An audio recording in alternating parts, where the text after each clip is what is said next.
Welcome back, everybody. Yay! Hopefully everyone learned something at those last breakout sessions, whether it was the importance about Peace Fellows, building relationships within Rotary, or any subject in between. You're sure to learn a thing or two in this session as well, in addition to being inspired. Life is filled with adversity. That's why our next presenter, award-winning TEDx speaker and author, Alex Montoya, speaks on overcoming adversity, being a champion, and including all of us. Alex is a communications leader who has written 11 books, including 2 children's books about inclusion. He is in the San Diego Unified School District Hall of Fame, and his Alex Montoya Foundation educates audiences on immigrant and disability experiences. All of this has come after a successful corporate career with the Hispanic Chamber of Commerce and the San Diego Padres.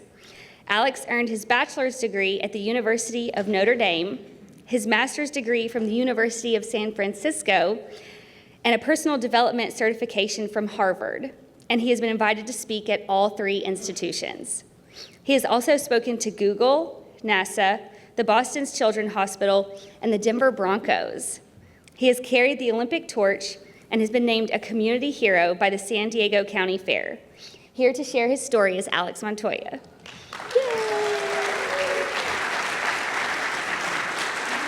Thank you. Wow.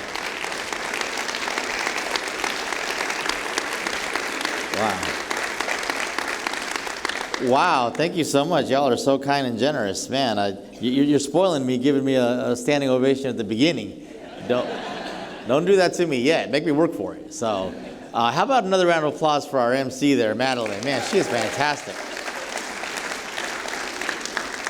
She is fantastic and literally a rocket scientist here in Huntsville. So I just think that's so impressive.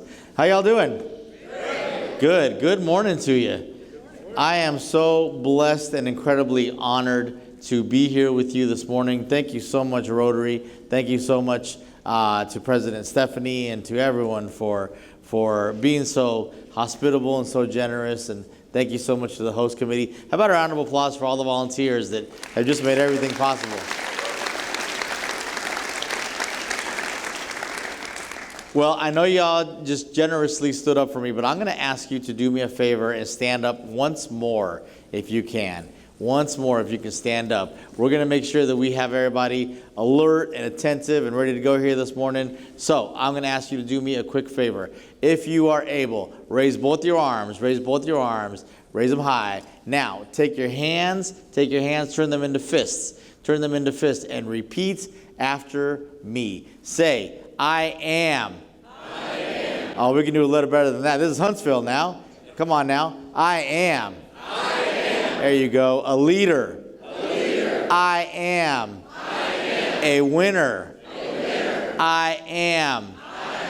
A champion. Now, keep your arms up. If you're able, turn to the person next to you. And tell him or her, you are a winner. I love it. They're like dancing over here. Okay, now. Okay. You are a champion. You are an overcomer. Now look back at me. Keep your hands up. Everybody repeat after me. Say, we are overcomers. We are problem solvers. We are Rotary. There you go. Great job. Okay. I love it. Somebody was just barking there in the audience. There you go. I'll take it. I should have said I am a barker. I love it. Ladies and gentlemen, as I mentioned, I am so incredibly honored and blessed to be here today. My name is Alex Montoya. I come to you all the way from San Diego, California. And the reason that I wanted to make the trip all the way out here was because I am a major believer in the power of Rotary. And what I would like to do, what I would like to do is share with you a little bit of my Rotary story to make sure that you do not lose the significance of the work that we are doing, and to make sure that, quite frankly, what you are doing is changing the world. And I just want you to see and understand why. Now, in San Diego, I am a speaker, I am an author, and I am someone that has had to overcome quite a few challenges and adversities in my life. In June, I turned 50 years old. And yeah, thank you for that. I'll take it, I made it this far, right? I'll take it. And my journey began a little differently than most people's, in that 50 years ago, I was born in Medellin, Colombia. And when I was born, I had a birth defect that led me to be missing both of my arms and my right leg. And by miracle, by the grace of God, I moved to the greatest country in the world, the United States, when I was 4 years old. Now, when I was 4, I was able to receive prosthetics and get the chance to go to school, which is something that I really would not have had the chance to do in Colombia at that time. And like any other kid here in America, I was able to do all kinds of fun things and be able to do all kinds of unique activities that most kids do. And one of them was to be able to attend my first summer camp as a kid. How many of y'all, when you were kids, got to attend summer camp at some point? Anybody? Okay, most people. So I want to relay to you my first experience of what it was like in camp. And you got to realize it was different than for most people, because obviously I was a kid. I had prosthetic limbs. I had prosthetic limbs on my arms. I had a prosthetic limb on my right leg. My experience was bound to be a little bit different than most people's. But I was still determined to make the most of it and have fun and be able to explore and enjoy camp the way that most kids were. And I'll never forget the very first camp that I attended. It wasn't very much time long after I had come to the States, and I had mastered the English language, and I had learned the customs and cultures and everything I had to do to just have a normal childhood. So I was excited that despite all my challenges and adversities, that I was still going to get the chance to attend camp. Well, on that very first day when I made it to camp, I was wearing a t-shirt and shorts, and it was quite hot. It was almost 100 degrees, but I was determined to just make the most of that day. And I stepped off the bus, and obviously with my t-shirt and my shorts, you could very easily see my prosthetic arms and my prosthetic leg. But I still got off the bus, and I started to head towards my cabin, and the camp director greeted me about halfway, and I thought he was there to do just that. I thought he was there to greet me. But he looked at me up and down, and he took one glance at me, and he looked at me square in the eyes, and he said, "Wow, I wish you weren't here. I wish you weren't here." That's what he said to me. And he quickly explained, "You know, I see that you have a lot of challenges going your way. You're going to have a lot of needs. We're probably going to have to take care of you. There's just other camps for kids like you. I wish you weren't here." And I quickly reassured him, "Well, I'm grateful to be here. I'm glad to be here. I'm going to make it a fun week. If I need help with some things, I'll let you know. But I'm pretty independent. I'm going to make the most out of this week." And I did make it through that week, and I was able to get through it and have a good time. But his words kind of hung over me like a thick humidity. They just kind of draped over me the entire week. It's not fun when you're somewhere and you're not welcomed, right? And you know you're not welcomed. Well, let me tell you about a short time later when I got to experience my second summer camp. And that summer camp happened to be Rotary's Camp RYLA. There you go.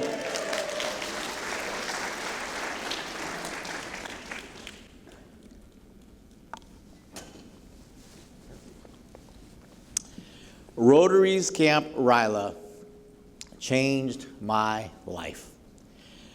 Same deal. stepped off the bus. It was about 100 degrees, had on t-shirt, had on shorts. Everybody could clearly see my prosthetic leg, my prosthetic arms.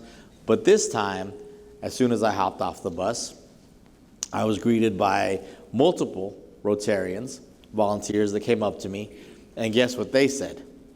Welcome. We're so glad you're here. We are so honored and happy to have you here at our camp. If you need any help, let us know. We're going to assume that you can do most things yourself, but if you can't, just let us know. We're here to help. Yep.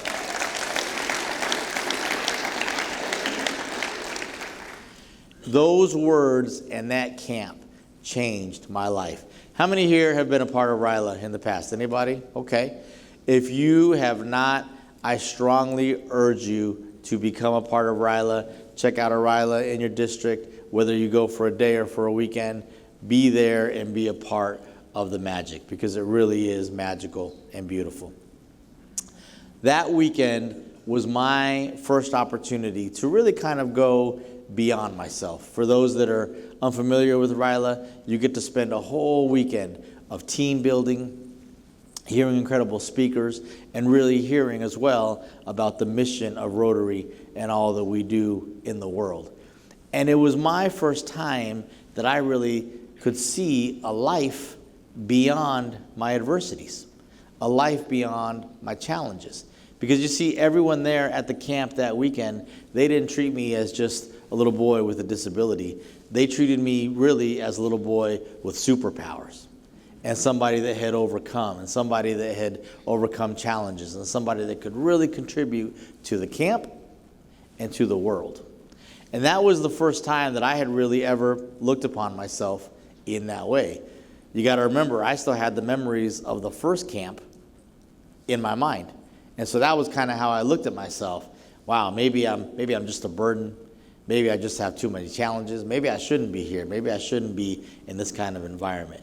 No, RYLA told me, you are welcome here. And not only are you welcome here, we're going to help to get the most out of all of your personality and out of all of your ambitions and all of your dreams and all of your drive. And they do that for all the kids. They do that for all the kids at RYLA, and it truly transformed my life. So let me tell you 3 quick things that I learned at Camp RYLA that really, truly, and I don't exaggerate when I say this, it changed my life. It really, truly changed my life. And they are 3 lessons that not only impacted me as a youth, but continued to impact me as I continued to grow, and I believe will impact you as well. And anyone who volunteers at RYLA will tell you the adults are changed just as much as the kids are, right? You get just as much out of it as the students. So, number 1, the top thing that I learned at RYLA was that in life, you got to be willing to take risks. You got to go outside of yourself. Whatever your dreams are, whatever your ambitions are, you got to know that you got to take some risks in life and look beyond your challenges and look beyond your adversities. That whatever you imagine and dream, you can do, but it's up to you to take that first step to do them. Number 2, it really showed me the value of uplifting others. You see, everybody could have gone and just kind of gone their own way and enjoyed a beautiful weekend in the woods, but no, their whole mission was to uplift others and to make sure that everybody there really got the most out of the camp, that everybody had their challenges or their needs met, and that everybody just felt feeling uplifted, feeling empowered. Everybody, when you leave RYLA, just is on cloud 9, because you can tell they've been uplifted by the entire weekend. And then finally, number 3, it also reminded me, and this was certainly something that I carried my entire life, the importance of never giving up. The importance of knowing and acknowledging, look, the reality is I wear 3 prosthetics. I have physical challenges and am going to need quite a few pieces of assistance within my daily walk. But just because something is hard doesn't mean it can't be done, right? Just because something is tough doesn't mean you shouldn't endeavor it. And just because something is hard doesn't mean that you shouldn't try, that we shouldn't lean on our disadvantages or our challenges. We got to focus on what we have and not on what we're missing. And when life gets tough, and when life gets challenging, and when life gets just really, really difficult, no matter what we're going through in life, in business, in service, in school, you name it, never give up. No matter how hard your challenges are, never give up. Because you see, at RYLA, we also don't make it easy for the students, right? They got to overcome quite a few things. They got to do a lot of team building challenges. It's not the easiest thing in the world, and it shouldn't be. It's to show you the power that you have within you. And I took those lessons and I left a brand new person and a brand new boy and eventually a brand new man, because I knew for the first time that I was valued and that I could do great things in my life, acknowledging the challenges that I had, but knowing that with the right amount of support and with the right amount of faith, that anything was possible. Anything was possible whatsoever. I am proud to tell you that I left Camp RYLA and went on to become the first in my family to graduate from college and to go to the university. Thank you. To go to the University of Notre Dame and eventually also get my master's degree.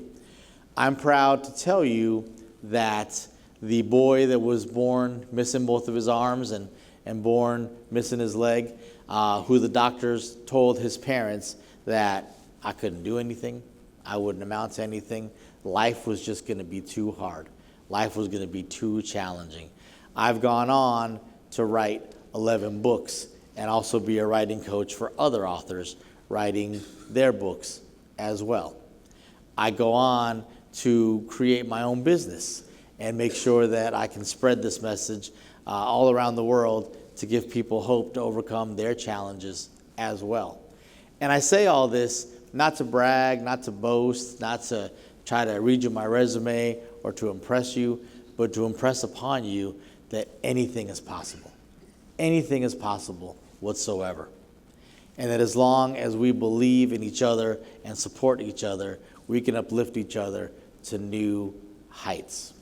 Now, I want to tell you about one more thing that I got to accomplish that I feel pretty proud about, that RYLA also influenced. And that was in 1996, after my senior year in undergrad, I got to carry the Olympic torch. Now, how many of you just got done watching the Summer Olympics from Paris, France? Good number of us, right?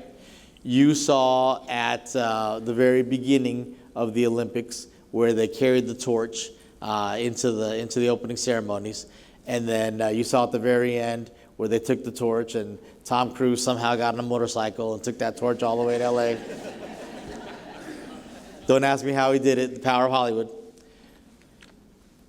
But the principles were the same. I was able to carry the torch with assistance from somebody else. They gave me a helper to be able to carry it and be able to walk about a couple miles. And it's literally a lit torch. There's a fire coming out of it and all. And the whole objective, the whole idea is to carry the torch to the next person en route, and then light the next person's torch, and then they'll light the next person's torch. And this literally is a process that starts in Athens, Greece, before the games begin, to wherever the host city is, and then eventually makes its way to the opening ceremonies. The year that I did it, my eventual recipient of the torch was none other than Muhammad Ali.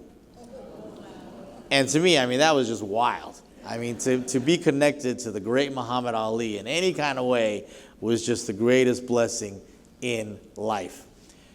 But it also reminded me, it also showed me that that's exactly what we do here.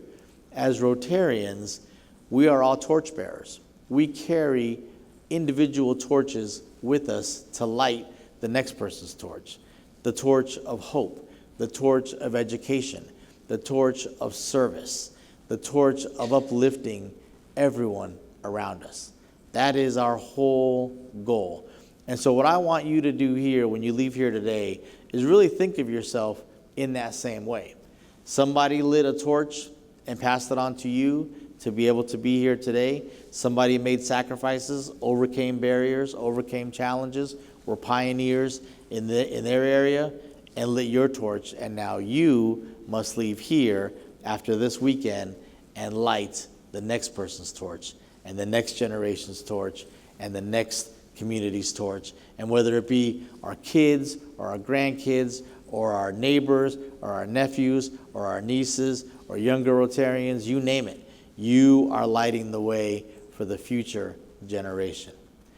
And then finally, out of all of these things, for me, the greatest thing that resulted out of Camp RYLA and out of doing all these things was this. When the time was right and I was able, then I was finally able to become a Rotarian.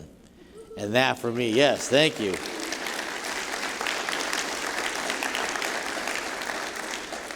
That for me was the greatest end result out of all of this, because when I became a Rotarian, I joined the greatest family in the world. A family that was dedicated to service, a family that was dedicated to equality, a family dedicated to social justice, a family dedicated to uplifting others. The type of family that would tell you, no matter what your station is in life, no matter what challenges you have, whether you were born with 2 arms or no arms, whether you were born with 2 legs or 1 leg, together with the power of Rotary, you can become someone great within your life, and you can help others overcome their obstacles. And I said, that's a family I want to be a part of. So I am proud to be a Rotarian and be here among the greatest family in the world. So I want to just leave you with that. As you leave here this morning, please remember the power of Rotary and the power of RYLA.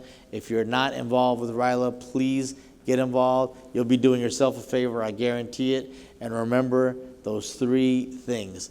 Within life, we can overcome all challenges. We can overcome all adversities. But we got to take that first step. We got to take that risk, and we got to look beyond ourselves and how we think of ourselves. Number 2, we got to be dedicated to uplifting others. Be dedicated to making sure that others come along with us and that they too can overcome their journeys. And then number 3, to never give up. No matter what challenges you have, no matter what the world tells you, no matter what the world says your obstacles might be, never, ever give up. God put you here on this earth for a reason, and he put Rotary here for a reason as well. And if you believe in that, I want you to know anything is possible, because we are overcomers, we are champions, and we are Rotary. Thank you so much for your time. I really appreciate it. Thank you. Thank you. Thank you.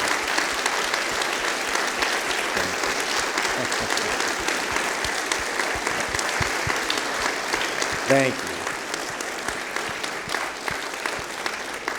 Thank you so much. Now I understand we have some time for some Q&A, right? Yeah, we've got Okay. time for probably 2 questions. So I would love to be able to answer any of your questions and be able to give some insight on anything. And then afterwards, I'll be at this table right over here selling a few of the books that I brought, if that's okay. But I would love to answer some questions. And they're gonna walk around Raise your like hand Oprah with a mic. if you have a question.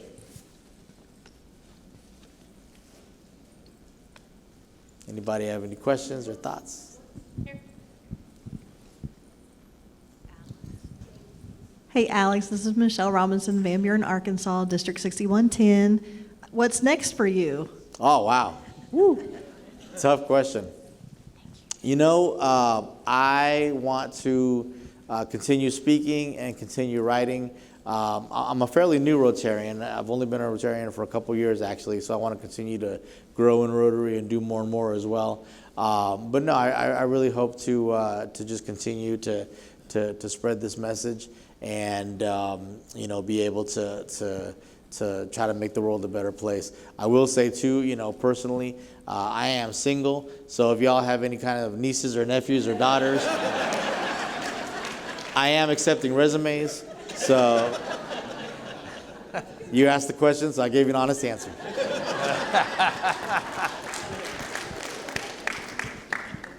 Anybody else? Sir? Thank you, Alec. Thank you. My name is Greg Franks, and I'm a staff member at Rotary International in the world headquarters in Evanston, Illinois. I also work and supervise a team that works with all of Latin America except for Brazil.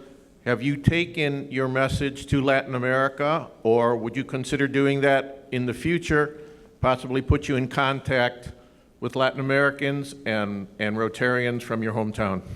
That's great. Thank you so much.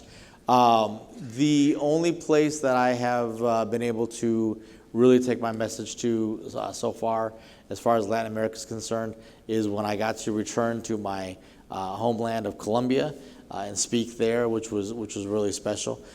This was in 2019, but I would love to go anywhere and spread my message and actually kind of to your question as well. I'll tell you guys this. I really strongly believe not only in my story, but in the story of Rotary and how Rotary really quite literally changed my life. So my hope is that we can somehow not only speak and through books and through those sorts of mediums share this, but I would love to see if we can, possibly get a movie made or a TV deal, or because anything is possible, right? And you can reach more people worldwide in that way. So if any of y'all have any ideas regarding that or any connections, I would love to do that. But sure, Brazil sounds good to me. And Alex, we have one last question. My question is that you said RYLA was life-changing for you. I work with children 9th through 12th grade. First, let me give a shout out to my district governor, Sharon Mulder, who invited me to come. And this has been an amazing experience for me. Another shout out to my former district governor, Mark DeBiase. I want to ask you, what is it that Rotarians need to be saying to our interactors and our Rotaractors so that we can be life-changing? That's a great question. I think the thing that Rotarians and Rotaractors and all the above need to keep saying to anyone that they encounter is simply, you matter. You matter. Because we live in a world that likes to highlight, especially in these times, highlight the differences between us. And especially as the power of social media has arisen, we have to remember how important and really transformational, but not necessarily in a good way, that has been for kids. Kids are really growing up now in a whole social media age where it's kind of the national pastime to compare ourselves to others. Compare my life to yours, compare your life to mine, and really kind of compare my journey to others. And they may not say it, but all the time, kids are really kind of getting the message, well, I'm not good enough, or I'm not smart enough, or I'm not talented enough, or this or that. And it's very easily to really kind of be conveyed and to spread. And so we need to really, as simple as it may sound, we need to really remind all of the youth, you matter, and you are good enough, and you have what it takes to be a Rotarian, certainly, but to also just change the world. To change the world and make the world a better place. And if they continue to hear that message that they matter and that they are being counted upon to bring some good into the world, I think they'll follow suit.